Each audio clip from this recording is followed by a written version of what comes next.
जब वो सवाल उठाते हैं तो सवाल तो उठाते हैं अटल बिहारी वाजपेयी की सरकार पर भी, और क्यों ना हो, क्योंकि अटल बिहारी वाजपेयी जी नहीं चाहते थे कि वे गुजरात के मुख्यमंत्री बने रहते गुजरात दंगों के बाद। उन्हें राजधर्म याद दिलाया था प्रधानमंत्री रहते हुए देश के तत्कालीन प्रधानमंत्री अटल बिहारी वाजपेयी ने। जब प्रधानमंत्री नरेंद्र मोदी ने भाषण दिया तो बहुत कुछ हुआ, लेकिन उसके पहले एक क्लिप जो वायरल हुई और अचानक मैंने देखी, उसने मुझे बड़ा हैरान किया। इंडिया टीवी के एक पत्रकार महोदय बैठकर सवाल उठा रहे हैं राहुल गांधी पर। वैसे राहुल गांधी की हम लोग तस्वीर देख रहे थे, अभी तक वो एमपी होते थे तो सामने बैठते थे, मतलब नीचे कुर्सियों पर, अब एलओपी हो गए तो अब लाल किले पर जगह मिली है, अब आज उनको लग रहा होगा चलो यहां तक तो मैं आया।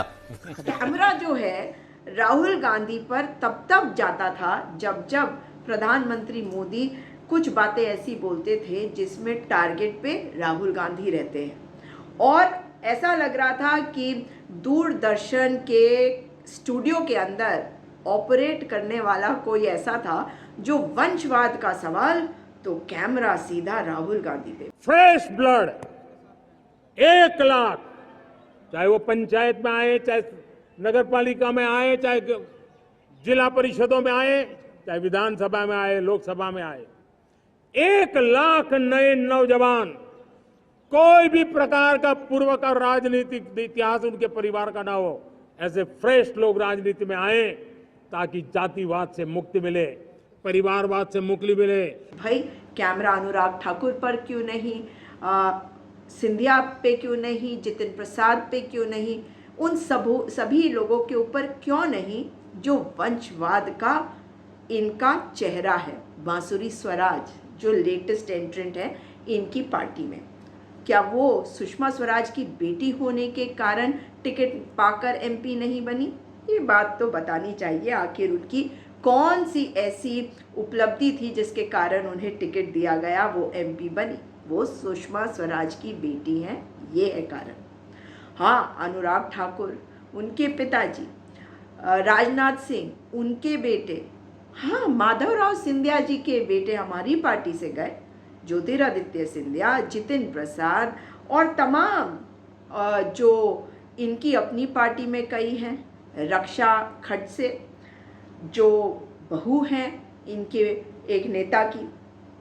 लेकिन जब प्रधानमंत्री नरेंद्र मोदी ने कहा कि अब तक देश में कम्युनल सिविल कोड चल रहा था, कम्युनल, तो देश के बारे में समझ जिसके पास कम हो वही ऐसी बातें बोल सकता है, या जिसको ये नहीं पता कि वो कौन सी जगह पर बैठा है, वो कौन से समारोह में वो देश को संबोधित कर रहा है, या भाजपा के नेताओं कार्यकर्ताओं को, या पूरे देश को एक प्रधानमंत्री के रूप में। तो उन्होंने अपने पद की गरिमा गिराई, इसके बारे में उनको सोचने की जरूरत है, मगर ये केवल यही कर सकते हैं। लेकिन चेहरे पे चमक नहीं थी कि देश का एक बहुत बड़ा वर्ग मानता है, और उसमें सच्चाई भी है कि जिस सिविल कोड को हम लेकर के जी रहे हैं वो सिविल कोड सचमुच में तो एक प्रकार का कम्युनल सिविल कोड है, भेदभाव करने वाला सिविल कोड है। ऐसे सिविल कोड से जब संविधान के 75 वर्ष मना रहे हैं, और संविधान की भावना भी जो हमें कहती है करने के लिए, देश की सुप्रीम कोर्ट भी हमें कहती है करने के लिए, और तब जो संविधान निर्माताओं का सपना था उस सपने को पूरा करना हम सबका दायित्व है। और मैं मानता हूं इस गंभीर विषय पर देश में चर्चा हो, व्यापक चर्चा हो, हर कोई अपने विचारों को लेकर के आए, और उन कानूनों को, जो कानून धर्म के आधार पर देश को बांटते, जो ऊंच नीच का कारण बन जाते हैं, ऐसे कानूनों को आधुनिक समाज में कोई स्थान नहीं हो सकता है। और इसलिए मैं तो कहूंगा अब समय की मांग है कि देश में एक सेकुलर सिविल कोड हो। हमने कम्युनल सिविल कोड में 75 साल बिताए हैं, अब हमें सेक्युलर सिविल कोड की तरफ जाना होगा, और तब जाकर के देश में धर्म के आधार पर जो भेदभाव हो रहे हैं, सामान्य नागरिक को जो दूरी महसूस होती है, उससे हमें मुक्ति मिलेगी। वो कम्युनल सिविल कोड कहकर हमारे बाबा साहेब भीमराव अंबेडकर जी की बेइज्जती कर रहे थे, बेइज्जती कर रहे थे। जब बात करी उन्होंने सेक्युलर सिविल कोड की, तो ये ज़रूर लगा कि उन्होंने कहा कि जो कम्युनल सिविल कोड था, जो सिविल कोड अब है, आएगा, जो आया है, हमने देशवासियों के लिए 1,500 से ज्यादा कानूनों को खत्म कर दिया ताकि कानूनों की जंजाल के अंदर देशवासियों को फंसना न पड़े। हमने छोटी छोटी गलतियों के कारण ऐसे कानून बने थे उनको जेल में अंदर धकेल दिया जाए। हमने उन छोटे छोटे कारणों से जेल जाने के जो परंपराएं थी उन सारे कानूनों को नष्ट कर दिया और उसको कानूनों को जेल भेजने के प्रावधान को व्यवस्था से बाहर कर दिया है। तो हम लाए हैं जो बदल के, और जिसमें हमने चीज़ों को आसान कर दिया। लोग जेलों में पड़े रहते थे। अरे जरा सा आप डर जाते हैं कि कोई आपके खिलाफ बोलता है तो आप उसके ऊपर तो केसेस करवा देते हैं। अरे छोटे मोटे लोगों के ऊपर भी करा देते हैं, हमारे जैसों के ऊपर भी करा लेते हैं। राहुल गांधी हो या आपके खिलाफ बोलने वाला कोई भी व्यक्ति हो, हर एक के ऊपर केस करो, अंदर करो। लेकिन आपने तो कोशिश बहुत करी ना कि सबको आप कैसे भेज दें अंदर, कैसे आप लोगों की आवाज़ को बंद कर दें। लेकिन डिजिटल प्लेटफॉर्म पर बोलने वालों की आवाज़ को बंद करने की आपकी कोशिश नाकाम हो गई, क्योंकि देश ने एक फैसला दिया है जिसमें आपको कहा गया है कि देश का विपक्ष मजबूत है और वो आपके सामने खड़ा है। आपको उसे जेपीसी में इसीलिए भेजना पड़ा। लेकिन सेक्युलर सिविल कोड बोलने में आपको कितनी मुश्किल होती थी, सेक्युलर शब्द का कैसा मजाक उड़ाया जाता था। आज आपने सेक्युलर सिविल कोड बोला, यानी कि ये देश की जीत है, ये विपक्ष की जीत है। जो इलेक्शन कैंपेन के दौरान सेक्युलरिज्म की बात कही जाती रही, हमारे कॉन्स्टिट्यूशन, हमारे संविधान का जो हिस्सा है, जो सेक्युलरिज्म, उसका आप लोग मजाक उड़ाते थे, कहते सेक्युलर शब्द इसमें जोड़ा गया, ये पहले नहीं था। अब सेक्युलर सिविल कोड आपने बोला और आपने बता दिया कि आप जहाँ पे थे अब वहाँ पर नहीं है। आपने एक बहुत महत्वपूर्ण बात भी बोली और वो बात थी बेटियों के बारे में। कुछ चिंता की बातें भी आती हैं और मैं आज लाल किले से फिर बार एक अपनी पीड़ा व्यक्त करना चाहता हूं। एक समाज के नाते हमें गंभीरता से सोचना होगा कि हमारी माताओं, बहनों, बेटियों के प्रति जो अत्याचार हो रहे हैं, उसके प्रति देश का आक्रोश है, जन सामान्य का आक्रोश है। इस आक्रोश को मैं महसूस कर रहा हूं। इसको देश को, समाज को, हमारी राज्य सरकारों को गंभीरता से लेना होगा। महिलाओं के विरुद्ध अपराधों की जल्द से जल्द जांच हो, राक्षसी कृत्य करने वालों को जल्द से जल्द कड़ी सजा हो, वो समाज में विश्वास पैदा करने के लिए जरूरी है। मैं ये भी बताना चाहूंगा कि जब बलात्कार की या महिलाओं पर अत्याचार की घटनाएं घटती हैं तो उसकी बहुत चर्चा होती है, बहुत प्रचार होता है, मीडिया में छाया रहता है। लेकिन जब ऐसे राक्षसी मनोवृत्ति व्यक्ति को सजा होती है तो वो खबरों में कहीं नजर नहीं आती है, कोने में कहीं पड़ा रहता है। अब समय की मांग है कि जिनको सजा होती है उसकी व्यापक चर्चा हो, ताकि ऐसा पाप करने वालों को भी डर पैदा हो कि ये पाप करने की हालत ये होती है कि फांसी पर लटकना पड़ता है। और मुझे लगता है कि ये डर पैदा करना बहुत जरूरी है कि बेटियों के खिलाफ ये वो। भाई मैं आपसे कुछ सवाल पूछना चाहती हूँ। आपको याद है अभी कुछ समय पहले अगस्त 15 भी आया था, तब बिल्किस बानो के जो गैंग रेपिस्ट थे, उसके परिजनों की हत्या करने वाले हत्यारे थे, उनको छोड़ दिया गया था गुजरात की उस गोधरा जेल से। और छोड़ने के बाद क्या हुआ, उनका स्वागत किया गया। आखिर में उन्हें जेल वापस जाने का आदेश सुप्रीम कोर्ट से आ गया ना। लेकिन चाहे 1.5 साल लगा, लेकिन वो वापस उनको जाना पड़ा। लेकिन अब उसमें कितने गए हैं ये तो पता नहीं। लेकिन सवाल ये उठता है कि मणिपुर की बेटियों के बारे में बात नहीं करते आप। हाँ, आपने बांग्लादेश की भी बात करी, मगर मणिपुर की बेटियों के बारे में बात नहीं करी। आपने विनेश फोगाट, साक्षी मलिक जिनको आपने ज़मीन पर रौंदवाया जब आप सेंगोल लेकर अपने नए महल का उद्घाटन कर रहे थे, उस वक्त जिस बृजभूषण शरण सिंह के साथ खड़े देखा गया आपको, जिसके बेटे को टिकट देकर आपने सांसद बनवाया, वो बताता है कि आपको सत्ता के अलावा किसी चीज़ से कोई मतलब नहीं, किसी बेटी से कोई लेना देना नहीं। भाई वो चिन्मयानंद मालिश वाले, फेम वाले, वो हाथरस की दलित बेटी के साथ जो हुआ, वो उन्नाव में कुलदीप सिंह सेंगर ने जो किया, वो कठुआ में जो आपके लोग जलूस निकाल रहे थे रेपिस्ट के समर्थन में, वो जो महेश जोशी नाम का व्यक्ति उत्तराखंड में जिस पर आरोप लगे कि उसने एक बेटी को, एक बच्ची की मां बना दिया और आज उत्तराखंड ओलंपिक संघ का उसे अध्यक्ष बनाया गया है, ये महिलाओं का अपमान है। न केवल ये सारे नाम, मगर उत्तराखंड की बात करूं तो वहाँ की अंकिता भंडारी के साथ जो हुआ, शाहजहांपुर की बेटी के साथ उत्तर प्रदेश में, और अभी हाल फिलहाल देखिए बुलंदशहर, मुजफ्फरनगर, कितनी जगहों से खबरें आ रही हैं, बिहार से खबरें आ रही हैं, आपकी आवाज़ उस पर नहीं निकलती।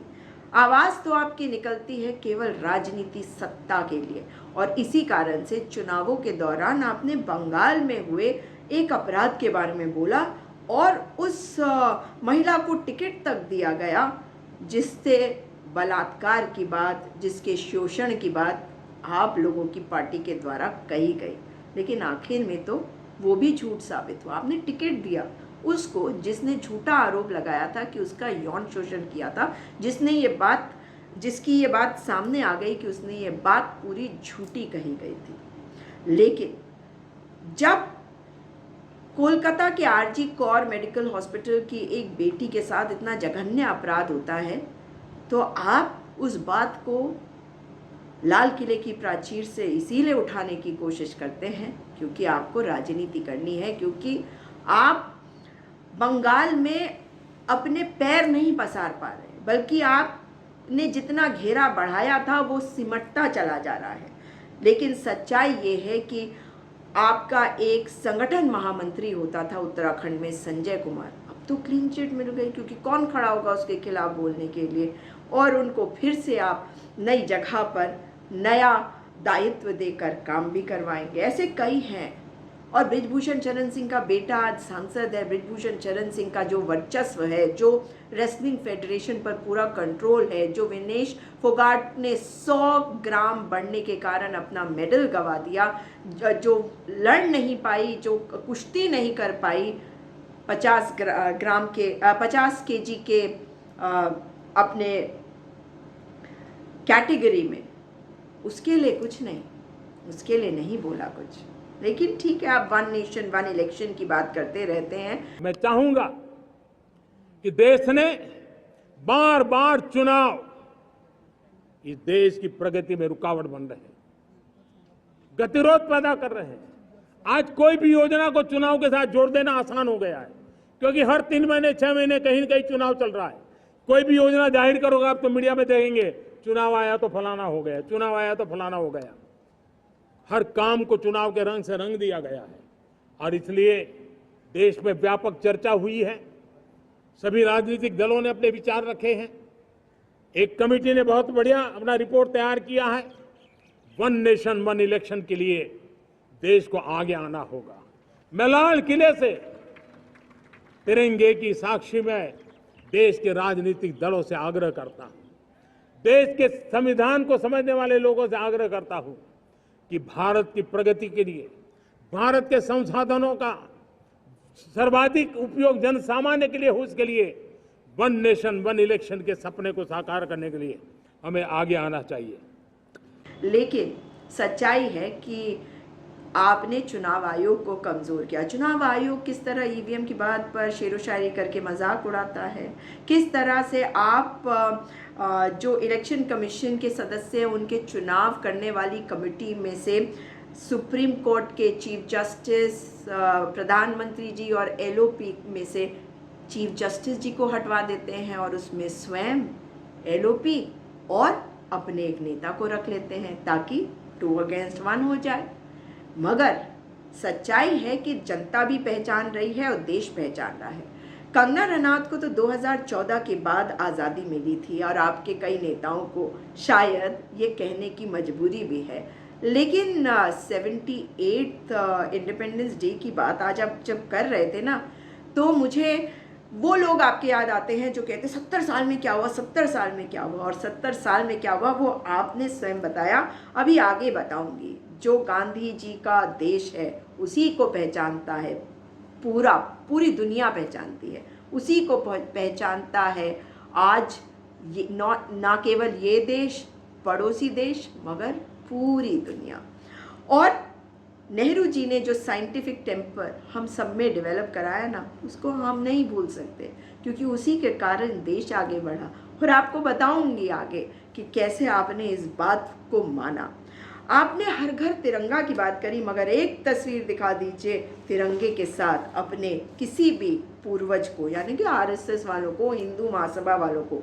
यहाँ बता दूँ आपको कि NH पालकर द्वारा एडिटेड डॉक्टर हेडगेवार पत्र रूप व्यक्ति दर्शन, उनके पत्रों का हिंदी संस्करण जो इंदौर से अर्चना प्रकाशन ने छापा था, उसमें एक बात लिखी गई थी और बताया गया था कि राष्ट्रीय आंदोलन का ध्वज मानने पर आम सहमति जब हो गई थी, क्योंकि 1929 में कांग्रेस ने लाहौर अधिवेशन में पूर्ण स्वराज का राष्ट्रीय लक्ष्य घोषित कर दिया था और जनता से आह्वान किया था कि 26 जनवरी 1930 को तिरंगा फहराकर उसका सम्मान करते हुए स्वतंत्रता दिवस मनाएं और हर साल ऐसा करें। 1930 26 जनवरी से तब तक तिरंगे को राष्ट्रीय आंदोलन का ध्वज मानने पर आम सहमति हो चुकी थी, लेकिन इसकी प्रतिक्रिया में सर संचालक डॉक्टर हेडगेवार ने आरएसएस की सभी शाखाओं को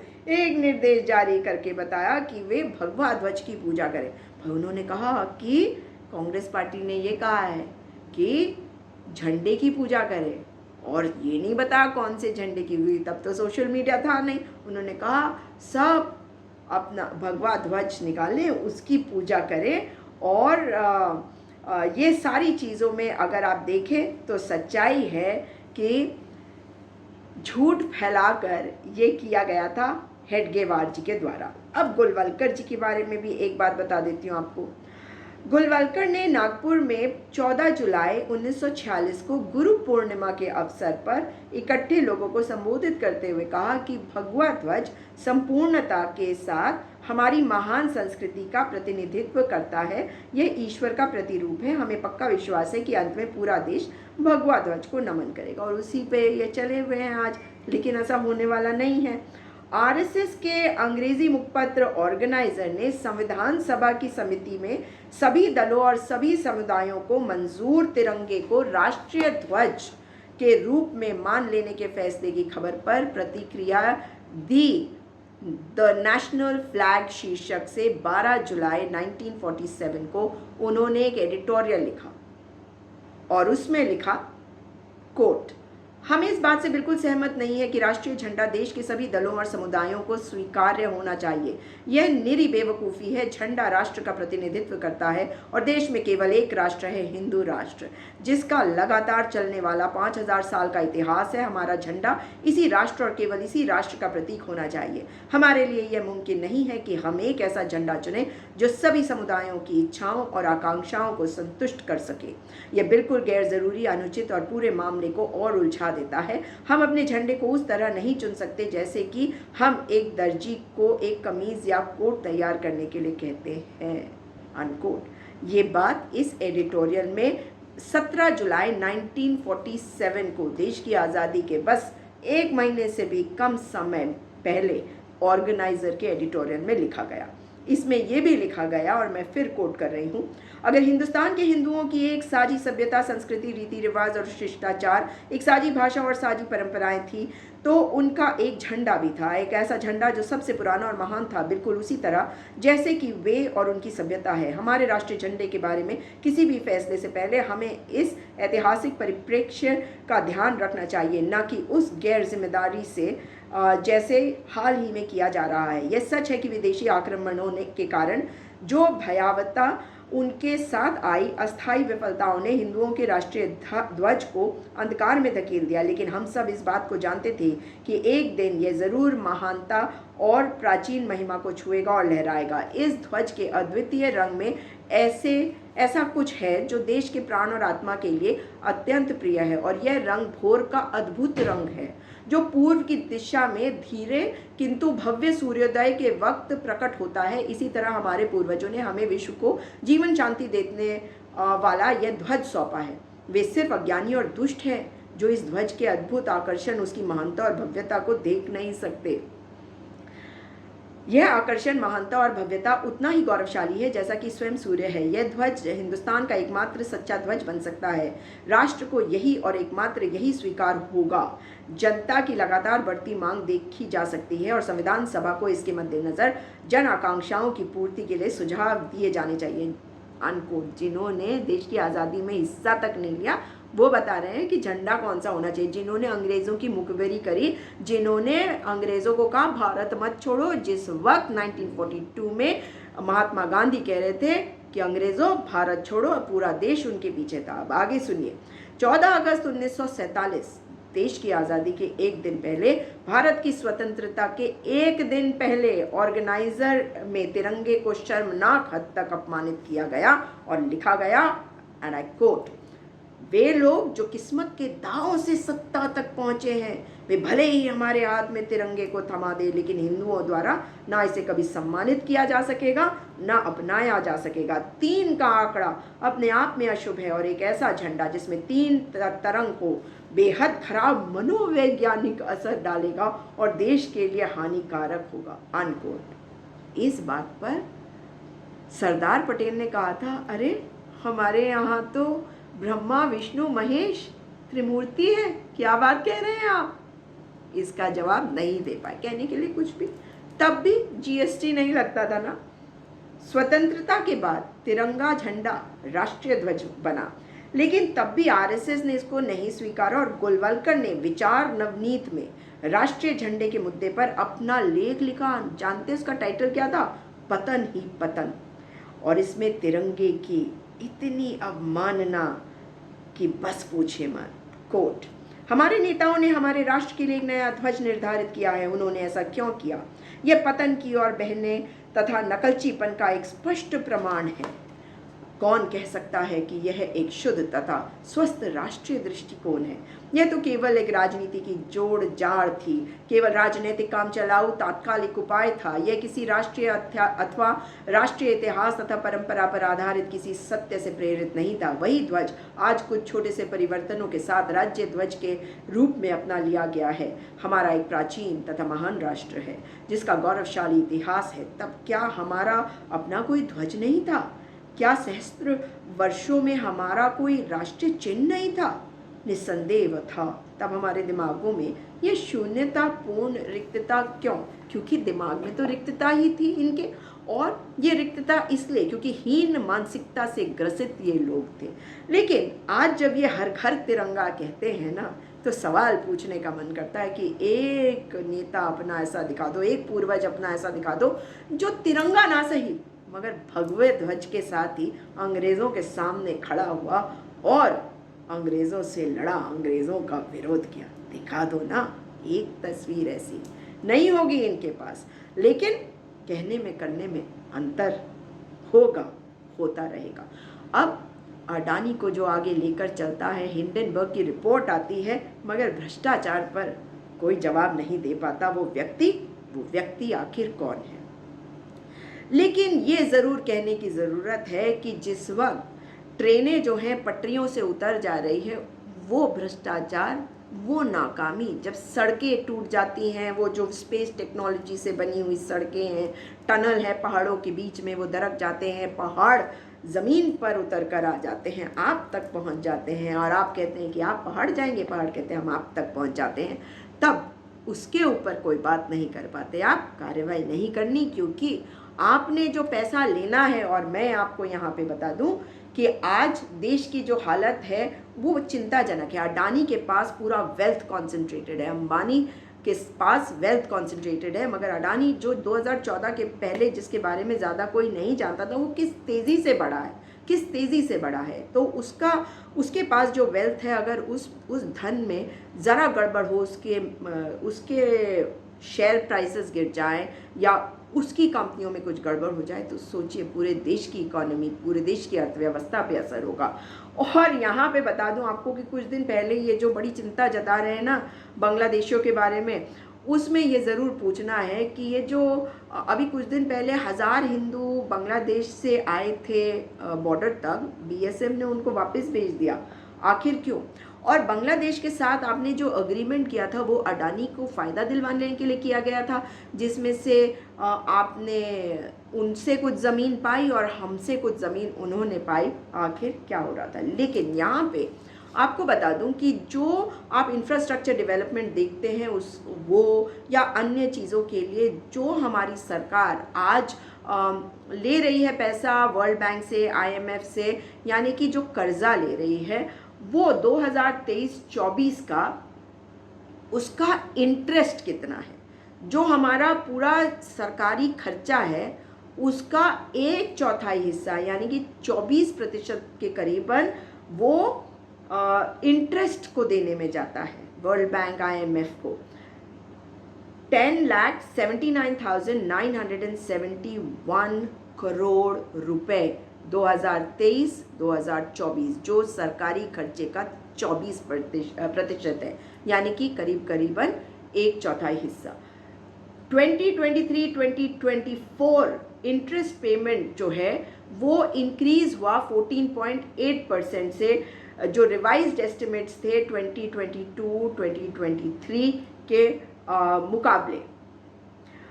अब जो सरकार, हमारी सरकार है, जो इंटरेस्ट देती है, जानते हैं किस रेट पे देती है वर्ल्ड बैंक और IMF को? 9% और 9% से समझ लीजिए 11% के बीच में। ये हर साल हमारी सरकार जो खर्चा कर रही है वो इंटरेस्ट का पैसा दे रही है, और अगर वो कर्जा लेगी तो ये अमाउंट बढ़ता वैसे भी चला जाएगा। लेकिन अब आ जाते हैं, ये जो सर्जिकल स्ट्राइक हुई थी उसके बारे में बड़ा हर बार बताते, इस बार भी इन्होंने बताया, लेकिन ये नहीं बताया कि पुलवामा में जो वो 300 किलो RDX है वो कहाँ से आया। जो सवाल उठाए थे सतपाल मलिक जी ने, उसके ऊपर एक भी जवाब नहीं दिया, और 370 तो हटा दिया जम्मू कश्मीर से, लेकिन अब तक वहाँ पे चुनाव क्यों नहीं करवा पाए, उन्हें उनकी अपनी सरकार क्यों नहीं दे पाए। जब वंशवाद की बात करते हैं तो मैंने जैसा आपको कहा, केवल बांसुरी स्वराज नहीं, अनुराग ठाकुर हैं, ये सारे हैं, पर ये भ्रष्टाचार की बात कर रहे थे जब, तो कैमरा घूम जाता था राहुल गांधी की तरफ, है ना कमाल, जैसे कोई बैठा हुआ हो और सोच समझ के कर रहा हो। लेकिन सवाल तो ये है कि जनता ये पूछ रही है कि हिमंता बिस्वा शर्मा के ऊपर जो कार्रवाई हो रही थी वो रुक क्यों गई? अजीत पवार 70,000 करोड़ का घोटाला आपने बताया था, चक्की पीसिंग देवेंद्र फडणवीस ने कहा था करवाएंगे उनसे, मगर वो आज आपके उप मुख्यमंत्री हैं महाराष्ट्र के अशोक चव्हाण, आपने उनके ऊपर कितने बड़े बड़े आरोप लगाए कि वो भ्रष्टाचारी है, उन्हें आपने राज्यसभा भेजा। येदियुरप्पा, जिनके ऊपर इतने आरोप, और आप खुद कह चुके अमित शाह जी उनको बगल में बैठा कर, चाहे गलती से ही कहा, लेकिन मन की बात जुबान पे आ गई कि सबसे बड़े भ्रष्टाचारी कर्नाटका के येदियुरप्पा। छगन भुजबल, नारायण राणे, मुकुल रॉय, शुवेंदु अधिकारी, भावना गवाई, नवीन जिंदल, के गीता,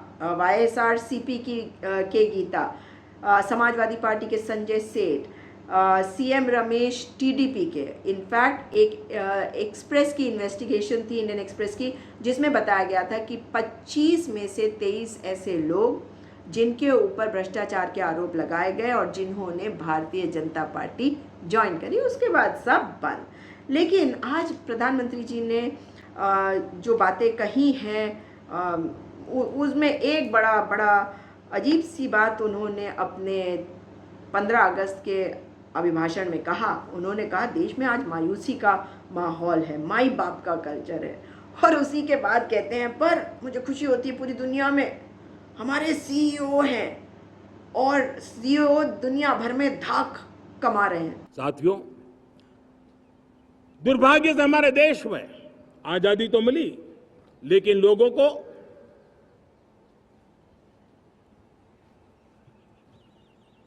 एक प्रकार से माई बाप कल्चर से गुजरना पड़ा।